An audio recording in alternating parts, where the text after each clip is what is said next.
na headmaster ya wonoda Apagya Senior High ano Michael Nti or the other to just wo hia school bus baby a teacher for enimpo head master krabedan so ehoden e blog no so mpanifo mehwenwe ma won se be ya desua ne ade kire ebe konanim.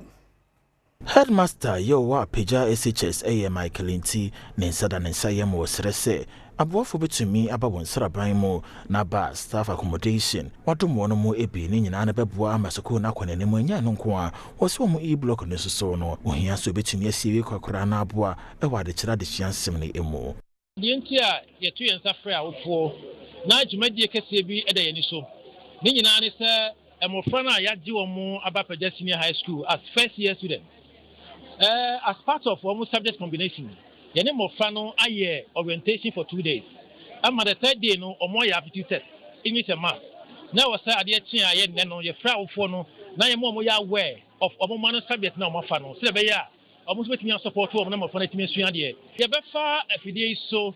na yama amansan nyina so ate say Apagya Senior High School ye ba ye nche 2 years and 6 months then so school e bo the homework pa e wa ngoma sua mu ye ko committee bia na ye di first and the senti eno nche say ye ni hiade ye wo hiade we be de di kan ni say ye ni bungalows e ma tetefo headmaster me kwa meti abontene obi fie mu namte eni tika ti anso ka beboa pa ma de sua akakoso enti hia bungalows afa ye ni official car bus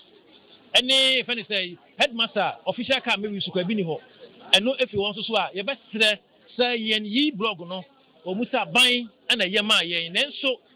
muni mani bi wo ha enwie peye bi de say entire yi blog no je betre say omra oma contractor no mi contractor na bade nenso je betre say de ohia bia no aban fama no say be ya obetumi aye adwuma no na ye bi blog no so is in good shape for us.